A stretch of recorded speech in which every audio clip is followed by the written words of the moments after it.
Okay, I think, yeah, we'll make a start then. First of all, thank you very much for the invitation to come and talk at your research seminar. And I can see another person's joined online, so hello to you. Obviously, to have the opportunity to talk to people around the university, about my research is a great privilege, and it's a great position to be in. And when I was invited to talk, I immediately thought about this particular work that I'm going to talk to you today about, which I've entitled the talk, "The Benefits of Art-Based Projects for Older Prisoners, Their Characteristics and Needs."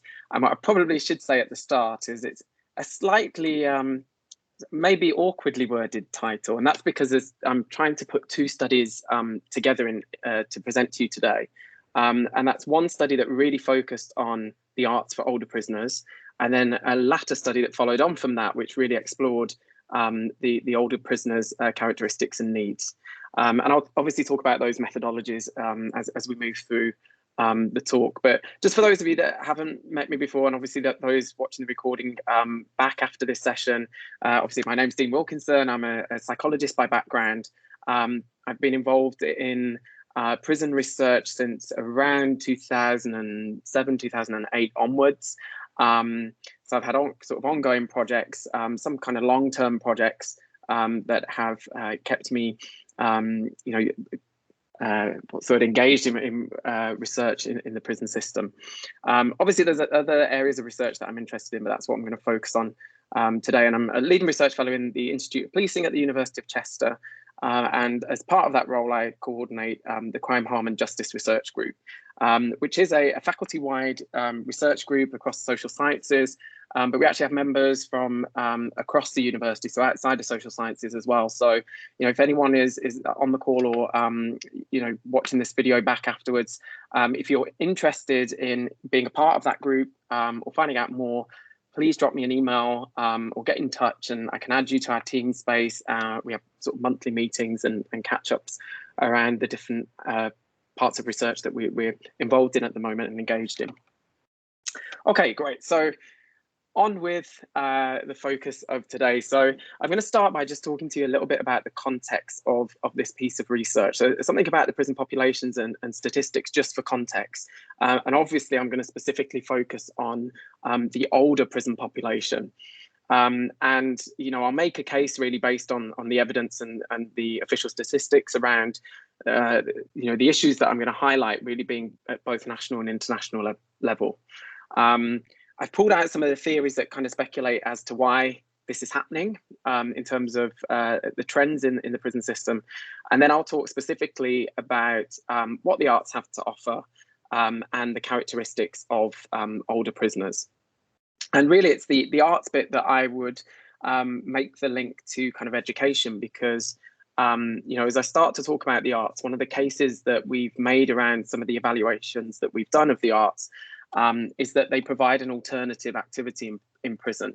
And, some of the big reviews, and I'll talk a little bit more about this in a moment, but some of the big reviews about, rehabilitation and reform for prisoners, some of the big systematic reviews that have looked at the effectiveness of the different types of activities that are available, some of the mainstream intervention projects and some of the other forms of interventions.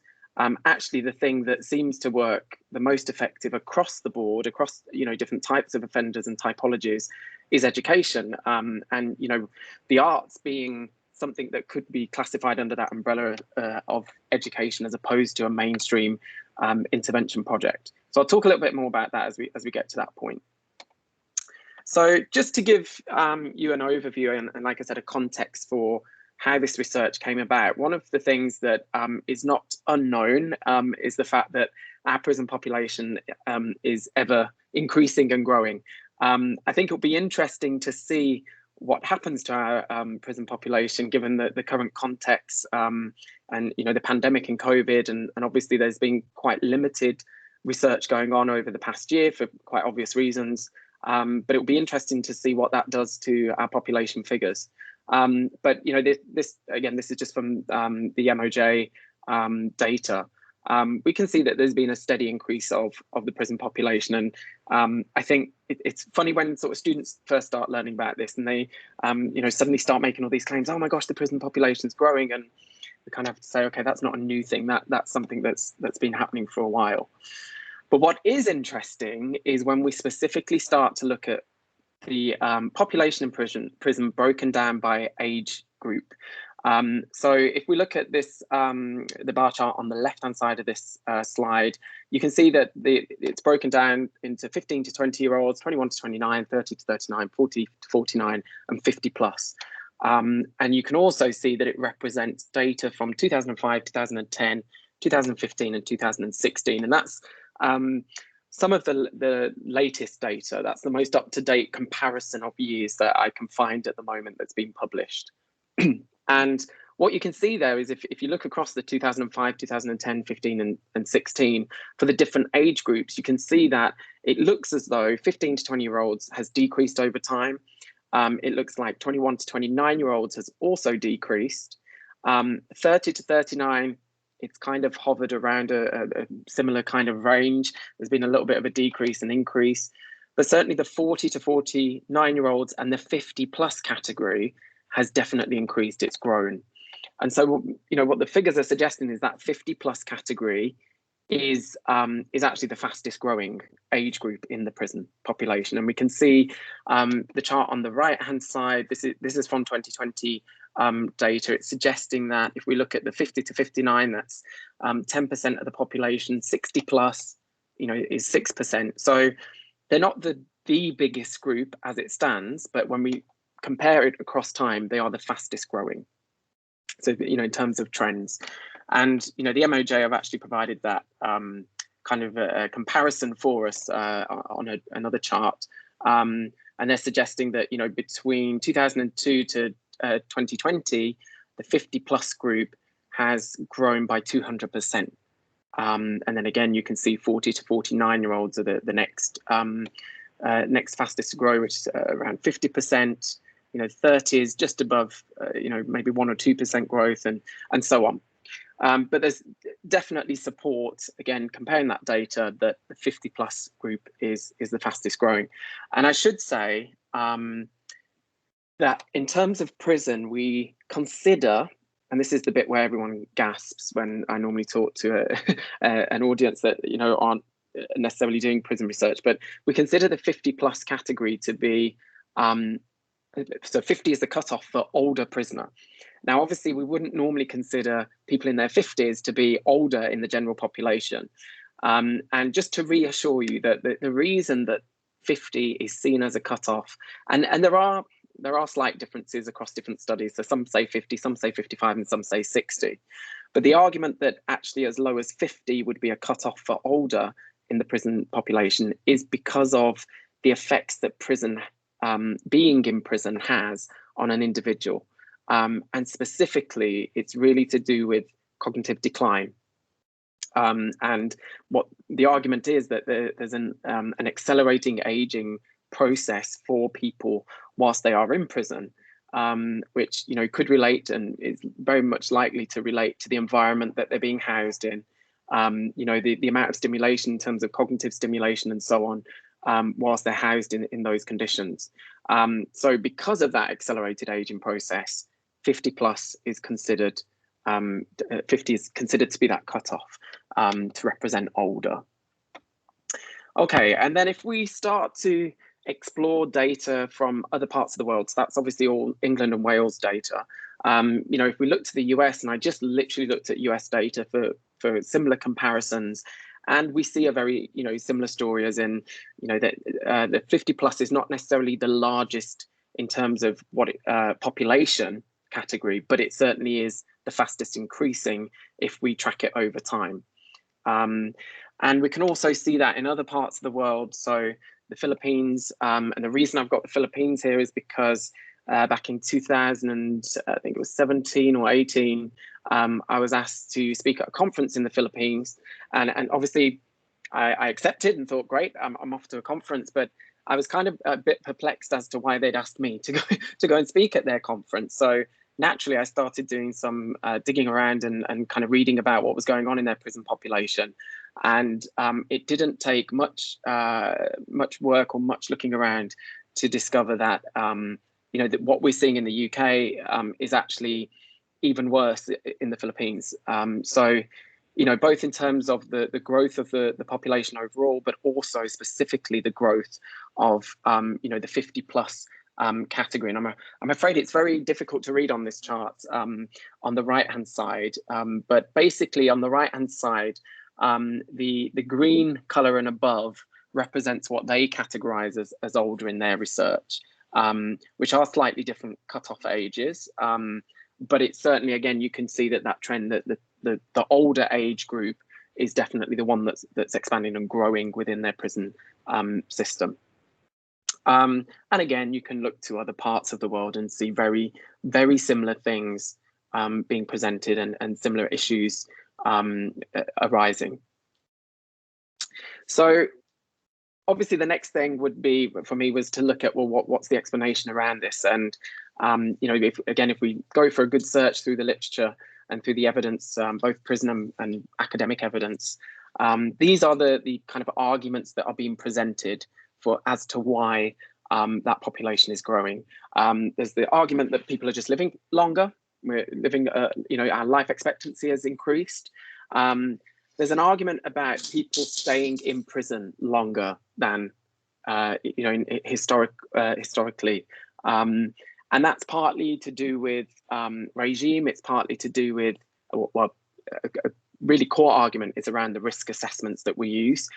So a lot of the tools that we use with prisoners in terms of assessments have been developed around, the atypical kind of prisoner who's, 20-year-old white male, and yet we kind of using those same tools to assess aspects of risk. And that's, potentially problematic because it might be in the argument certainly in this paper that I popped on this slide, is that we're over measuring the risk and therefore keeping people in prison longer than necessary, potentially. So, some people have worked at redesigning the risk assessment tools. There's an argument that we're making harsher, longer sentences. So when you compare the kind of sentences for older prisoners or older offenders, which we try to steer away from that term, but compared to younger, it seems that they might be getting harsher punishments at some point, or at least longer sentences for similar types of crimes. Obviously, improvements in policing technology, maybe we're just better at catching and detecting. Maybe there just is an increase in crime for older generations, i.e. those that actually offend when they are in the older age category. And there's also an argument around institutionalization, i.e. if you've served life in prison or a good amount of time in prison, you may become institutionalized, and actually, once you're released from prison, you reoffend to go back in, and because actually you know how inside works, but actually the world, in a very short amount of time, the world can really change, and that really rings true for me. I saw an example of that really when I was in one of the prisons conducting some interviews, and I'd managed to get past security with a dictaphone. Obviously, I wouldn't be able to take a mobile phone into prison because prisons just would not allow it. There's so much currency and phones and SIM cards and so on. But they had assessed the dictaphone and allowed me to go in. However, this was at the point when phones had really grown, and suddenly the trend to have a phablet, a phone that's as big as a tablet, kind of, was the big phones were suddenly back in. And this dictaphone was quite small, and one of the prisoners automatically looked at this really small dictaphone and thought, oh, it's a phone. And he commented and saying, gosh, hasn't technology really come on since, I last saw a phone? They're really, really tiny now. And obviously just completely unaware of what was going on in terms of developments of technology and so on. But obviously, there's that thing about, then it's quite overwhelming once, the idea of leaving prison, if you've really got used to how prison works, leaving prison, especially if you don't have the kind of support mechanisms and so on, which a lot of older prisoners tend not to have in place for when they leave, then, that's potentially a big problem, a big challenge for them. And then we've got some explanation of some of the challenges for older people whilst they're in prison. So this paper kind of speculates on things like, functional independence. So, aspects of physical health declines as well as psychological health, and actually mobility and can be quite an issue for some of the prisoners. The prison environment itself, things like motivation, so the uptake for prisoner programs is quite low in the older population, and actually there's not a lot in terms of options for things to get involved in for the older population. And then there's the kind of social aspect, the social functioning that often isn't that well supported for this particular population. And I think, we've probably all seen papers that have reported on some of the issues around the older population in prisons, across the UK. So I just picked out two examples here. Just so Stafford Prison reported on their oldest inmate, and when you think about that age group, that's a long time potentially that they have either served, a sentence in prison or been imprisoned. And so on. And then there's this one on the right-hand side, this example that's talking about, the age in prison population sees officers working as carers. And again, it's something we don't often think about, but, suddenly some of these older prisoners actually have care needs. Well, many of them have care needs. And actually there's that dual role of, is that the responsibility of the prison officers to be delivering some of that care? And obviously we've seen certain prisons developing units now that are, in some cases end of life care units, dementia care units and so on. But certainly, they're few and far between. And there's some element that, officers are having to train to deliver some of the kind of specialized care for this particular population. And this is just an example of, I was just talking about this before we started the talk with Steve. And basically, I went along to HMP Watton sometime, how long ago must it be now? I don't know, about 12 to 16 months ago, maybe. And I was able to go and visit and go to the building that they've developed specifically for older prisoners. And I discovered back, at the time when I visited, actually Watton's at quite a small level of its capacity for housing individuals in prison at the moment, and it's considered super prison. So obviously it's trying to develop quite innovative approaches. But there was some real specific things that they'd done to this building that made it different from the others, which even things like, traditionally in the prison, as you can see on the left-hand picture, that ceiling wouldn't normally be there. You'd see straight up to all of the floors. It'd be quite loud and echoey and things like that. So they're trying to make the environment as supportive for the older people that are housed there.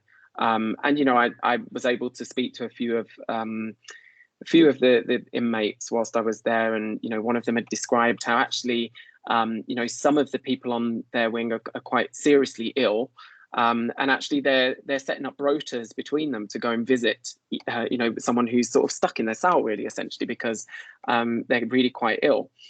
So there's sort of that level of care between them, sort of peer support. I think we'd probably talk about it outside of the prison setting. But again, specialized areas of care are developing for this particular population. So I guess the question is, how did I come across this age group and this area? So actually, the research that I started to be involved in back in 2007 or 8, can't quite remember what it was now, somewhere around that time, was basically just evaluating an arts-based project that was doing a tour of the prisons, essentially. So they'd got some funding, they developed a project, and they were going around the prisons around England and Wales and delivering this week-long arts-based project. And it's called the Good Vibrations Project. This particular paper is specifically about the Good Vibrations Project. And we've essentially evaluated different aspects of the project over time. So we've been involved in evaluating the project quite long term. And initially it was just really sort of as they were going to different prisons, doing different kinds of evaluation, interviews and assessments before and after and things like that. So over time, we've looked at different groups. We've looked at different age groups. We've considered male offenders, female offenders, and really got quite a good overview of how this potentially benefits people who take part in it. And what they do is they set up for a week-long project that prisoners actually apply to take part in the project. So they have to kind of express their interest in taking part. And if they are successful, they get a week off from their usual regime. And usually it's a mix of people from different wings of the prison. So they get to meet other prisoners that maybe they don't normally get to mix with. And they undertake this project with some very talented and the tutors are very, very good at working with prisoners to develop their skill set during the time. So we were involved in that, and what they noticed was there was more and more from the 50+ age group were taking part in these projects. So they said, actually, we'd like to put on a project that is specifically for the 50+ group. Would you help and evaluate the project for us and be involved in that evaluation? So we of course said yes, and I led on this kind of strand of the project. So we obviously set up and started to evaluate. And obviously we were mindful of these things that we were aware of around the kind of physical health concerns, mental health concerns, psychological concerns for this particular population as we went about this project. And those are just two of the papers. One that takes more of an overview, the exploring alternative terrains, and then the other one, which second paper to the right, is the perceived benefits one, which is specifically on the older prisoner population. I can send links to those papers if you're interested. And again, this is with the mindset that this is an alternative project. This is not mainstream, and particularly some of the older prisoners, they aren't ready to get the most from the mainstream interventions that are available. Some of their social skills have depleted somewhat. They've not had the opportunities to socialize with other people. Some I've talked about cognitive decline. They're not necessarily being challenged or doing activities that are helping to maintain their cognitive abilities. So, being involved, therefore, I guess the question was, and this is what the charity wanted to kind of answer was, is this just a nice activity for them to do whilst they're inside? Or are there some bigger benefits? Are there some things that, they might get out of this, which is why we're seeing an increase of 50-year-olds taking part? Are there some benefits to it that actually we could do with documenting and thinking about, and potentially making sure we've got projects that are specifically for the older prisoner population. So that's what we set off to really do. These are just some photos from the project. So you can see that it's very, these are gamelan instruments. So, the idea is actually this is, even if some of the people in prison have got a musical background, but they're unlikely to have ever played a gamelan musical instrument before. So the idea is that all of the prisoners, when they approach the project, are on the same level playing field, in terms of their experience. So it's all new for them. So they spend some time during the sessions, kind of, learning about the history of the instruments, learning about the history of the music, learning how to play, obviously, the instruments, learning how to listen to each other, to compose and be creative, how to support and encourage, how to, perform at certain parts and so on. And usually after the week-long tutorials and, week-long project, at the end, they do a final performance, and usually the prisons, depending on which prison they're in, but usually the prisons will allow, some external visitors. They'll allow them to, invite a fellow prisoner along. So they, deliver that performance to an audience, and it was recorded, and they were given a CD of their recorded final kind of composition as a group. Okay, so that's what the project is about. And so really we weren't involved in the delivery of the project at all. We were just asked, can you evaluate? Can you consider, what are the benefits, of this particular project? So we designed a mixed methods approach to try and capture this. And what we'd got is a psychometric emotion scale that we developed from previous projects, which we used alongside some of the other things that we used as sort of benchmark measures for this particular population. So, you know, historically, we were interested in how the arts, you know, help individuals to regulate emotion, which we'd seen in some of the other populations.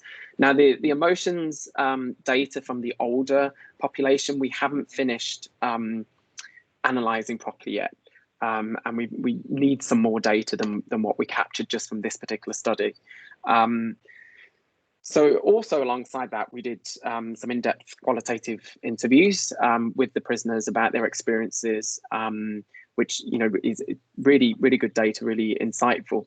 And we cross-checked some of this with some of the OASIS records with their permission, with the prisoners' permissions, which again is always a really interesting thing. So the OASIS records is the main record that holds all of the kind of assessments, details about their offence, you know, details about any regimes that they've been involved in, you know, mainstream programs that they're undergoing. And we can, you know, there's some triangulation that we can do with that kind of data. Interestingly, because this is a piece of research, you know, it's an evaluation, but it's a piece of research. Obviously, as the researcher, I had to ask permission that I could see those records from the prisoners themselves. And interestingly, none of them said that I couldn't, but some of them, you know, in our interviews, you know, at the start, they would almost warn me and say, you know, yes, absolutely, you can read it, but, you know, do prepare yourself for what's in there. You know, I want you to be, you know, mindful that, you know, when you read it, you might be affected by what you know, what I've done and so on. So they almost was, you know, interestingly, trying to look after my health, I think, you know, or at least there was consideration, you know, so there was kind of recognition of what they'd done. That aside, so we basically, this particular paper is based on interviews across 2 prisons with prisoners, 50 plus. Actually, the oldest one was 65 that I interviewed. So it was 50 to 60 age range, and it was with 13 older prisoners. And that was across the 2 prisons. And actually, I've got a photo on the next slide, so I'm not going to say that until we get to that slide, which prisons they were. But we obviously did semi-structured interviews. It was quite a detailed interview schedule, and obviously, you know, the prisoners often had other things that they wanted to tell us about as well, you know, to do with the project and how they felt that it had worked for them. And we did a simple thematic analysis of the data to try and make sense of it. So obviously, kind of adopting an interpretivist methodology overall in terms of how we considered the data. Okay, so here's the 2 prisons that I went to, and literally the top one, again, we were having a quick chat about this. The top one on the top left is HMP Dartmoor prison, and it literally looked like this the day that I visited. It was in the middle of winter, and I had to get up at something ridiculous like 4 a.m. To make sure that I was at the prison by the time that, you know, the earliest I could start interviewing, to make sure I got as many interviews done in the days that I was there. And it was snowing, and I was literally sat in a room with a tiny window that was, and I could watch all this snow falling, but not quite see how much snow was sticking on the floor. So I spent a lot of the time thinking, am I going to get home that night? So that was a very interesting for all the maybe the wrong reasons in terms of that visit. But, you know, really quite interesting prison. Just a quick side story, which I found really funny.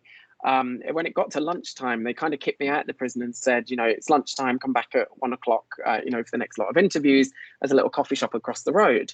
So, you know, this prison that's clinging on the side of, you know, the moors, there's this sleepy little coffee shop across the road. So off I go to the coffee shop to have lunch, and I'm sat there with my laptop, just, you know, reflecting on what the interviews that I'd already done, when suddenly all these coaches pulled up, and I suddenly found out that the prison was on one of the, you know, sites to see on a tour, on a coach tour, and suddenly everyone piled in the coffee shops and right up on the you know, top of Dartmoor. So interesting spot. But then the prison on the bottom right hand corner here, is actually HMP, and I put Watton in the notes, and that's not right. It's HMP Grendon, which is in Buckinghamshire, which is really interesting prison because of its ethos, and it's different from the rest of the prison system. So, the ethos of the prison is that actually, rather than prisoners being on wings, they're in communities and therapeutic communities. So, the idea is that they learn to hold each other accountable. They meet in small groups with a therapist, on a weekly basis. It's a Cat B prison. If you look at kind of some of the publications around recidivism, so the rate of reoffending once someone has been to HMP Grendon, it's often really successful in terms of reducing the risk. But they work mainly with people who have some kind of personality disorder or aspect of personality to work with. Really, really interesting. I think I mentioned it's Cat B prison, and people obviously have a range of different offences that they've committed.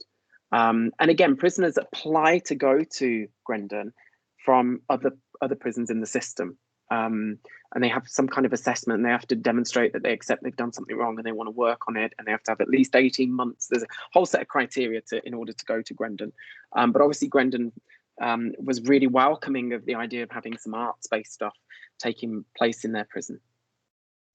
Okay, so on to some of the themes that emerged from these qualitative interviews that I conducted. So obviously, I mentioned this has been a long, ongoing project. So there were some themes that emerged from the project that were consistent with what we'd found elsewhere with other groups of individuals. The first one, which again I think is really interesting, is this idea of meditation. So what a lot of the prisoners talked about was they were given this CD of their final performance. And obviously they'd had this experience that was really different from any other week that they'd spent in prison, no matter how long their sentence had been. And what they talked about was the fact that they sometimes use the CD, if as almost a form of meditation. And they didn't necessarily use the word meditation, but what they described was a way of kind of trying to regulate their behavior or emotion by using the CD, playing the music and the performance, and taking them back to a place where they were calm, where they had that sense of being grounded and so on. So, some of the prisoners that clearly struggled with, things like violence and anger and so on, they talked about using that as almost a mechanism. Now, no one had sort of told them, instructed them that that's what they could do. No one had said, why don't you use the CD to calm yourself down, or to try and remember when. That was just something they wanted to be reminded of that week, and they felt that being reminded would calm them down and make them feel like they were human again. Is what one of the prisoners used in their wording.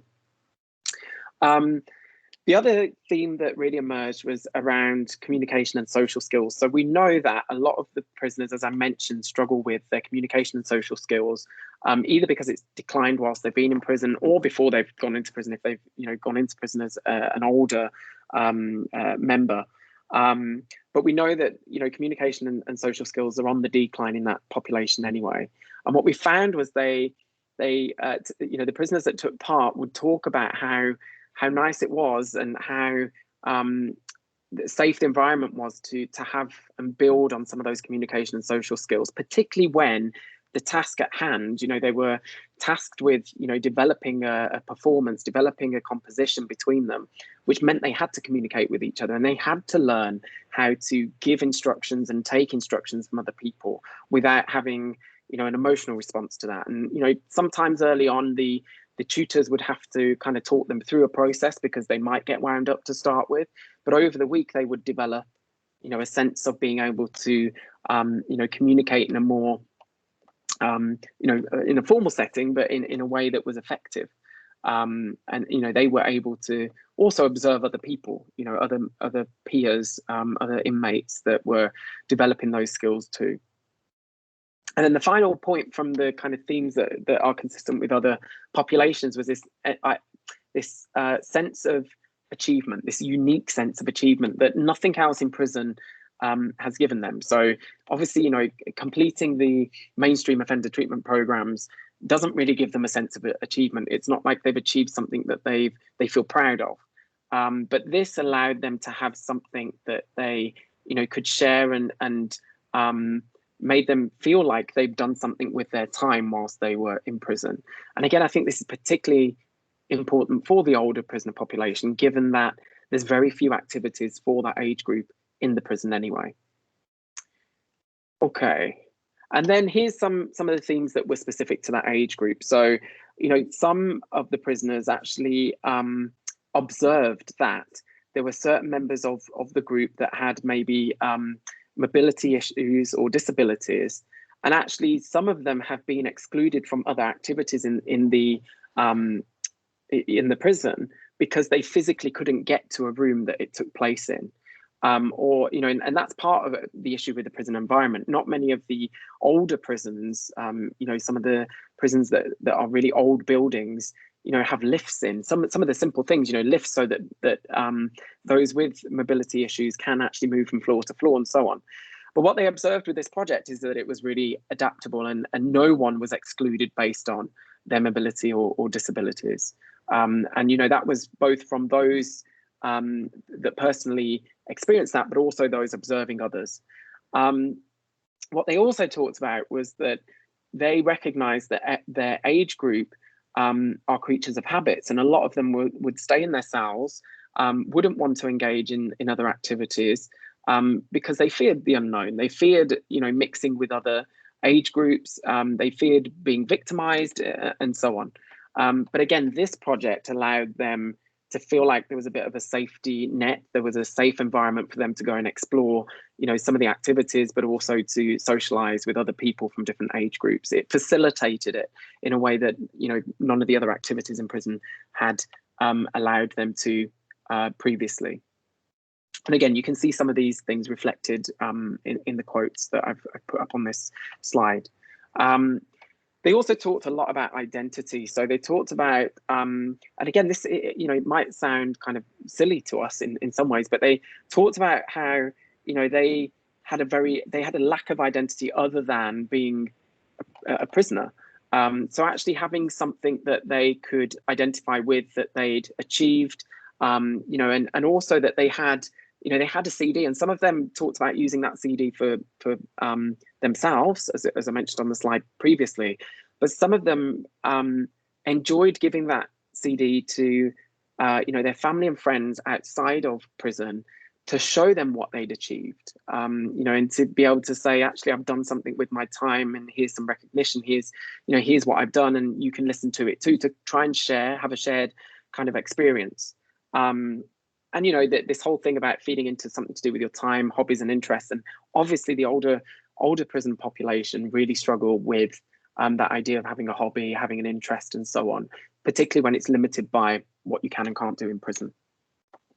Okay, I'm going to move along into the next bit because I realize time is ticking and I can do an awful lot of talking. So I will move on to the next bit, so basically, you know, what we argued in that paper really is that actually this kind of project, you know, having an arts-based project that really pulls on some of those skill sets and provides some of those, you know, the kind of support tools that those prisoners had talked about in those interviews, actually could be a good stepping stone before they have to engage in some of the mainstream.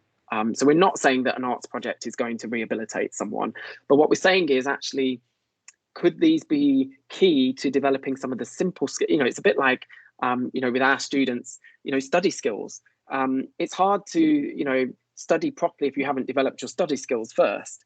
And it's a similar kind of thing. Are there some basic skills that need to be developed that arts projects might support and facilitate, that actually would mean that they get more out of some of the mainstream interventions potentially?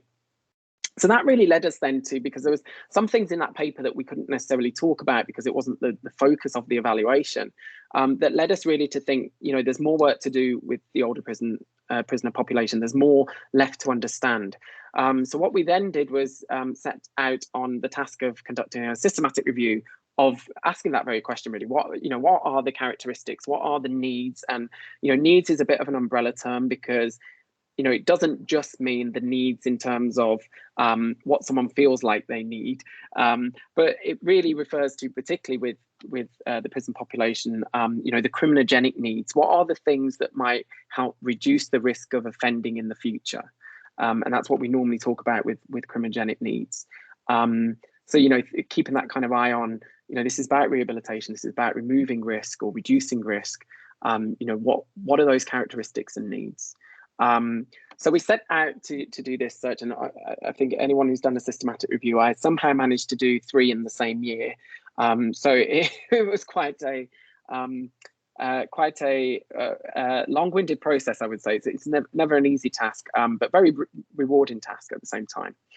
So essentially, this is just some of our criteria. We obviously, basically, we searched every database that either myself or my co-author, who was Professor Laura Caulfield from the University of Wolverhampton, we searched every database that we had access to between us.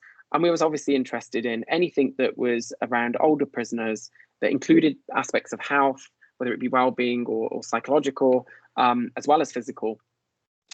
We looked at obviously anything that had violence, needs, risk, offender typologies, and interventions. So we was trying to be very, very much all-inclusive, but what we're interested in is the characteristics and needs, what they reported, what those papers reported around characteristics and needs. So we obviously applied our inclusion-exclusion criteria. We, again, wanted to be as inclusive, but what we didn't want was, papers that reviewed books or other papers. We wanted something that was based on, evidence. So yes, we included literature reviews that were based on empirical evidence, but not book reviews, not paper reviews. And what we did want to do was, to some extent, focus on, characteristics and needs in terms of the psychological, because there is a lot out there on the physical health needs now. That's very much a growing literature base around older prisoners, but not so much on the psychological. And those are, the things that might feed into reducing risk and so on in the future. So we were left with, believe it or not, and we read a lot of papers, full scripts of papers to be absolutely sure. But we basically narrowed it down to only 28 papers that really captured characteristics and needs. And it was a mix of qualitative and quantitative data. So we did a kind of narrative approach to this that others have used previously, that was about, data reduction, displaying the data, data comparison, and verification.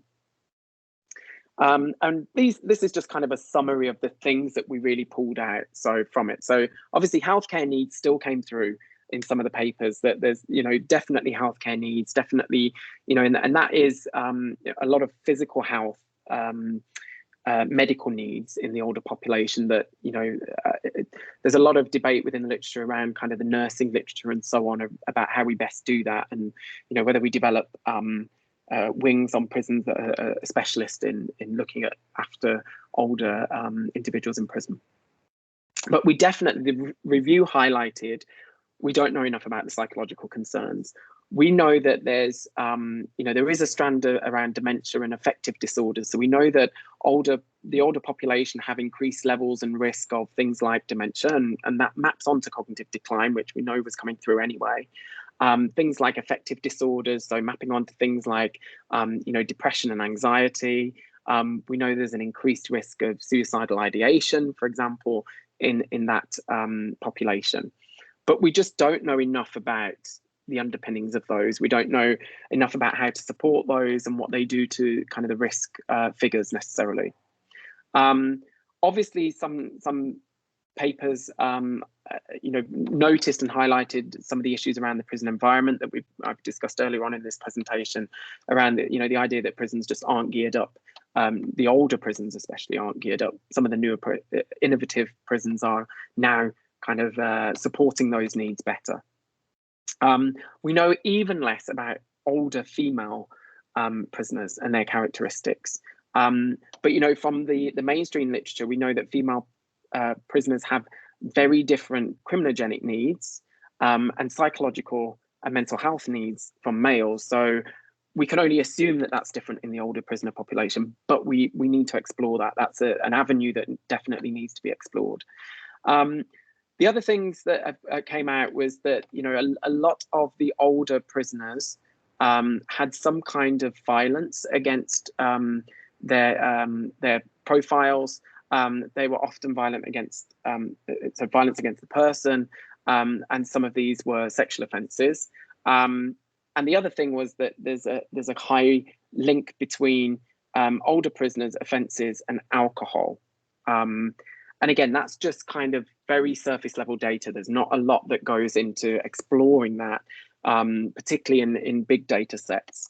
So it's probably no surprise, and I realize I'm kind of doing a whistle-stop tour of this now, but I'm really happy to send you the link to this paper. But it's probably no surprise to you that, you know, our next steps, which we've kind of been stopped in our tracks a little bit, the next steps that we were working towards before COVID hit was really trying to get access to the prison data to start to try and map out some of these journeys and to look at the kind of trends in the data, you know, around, you know, the different kind of assessments, different psychological needs, health needs, risk profiles, and so on.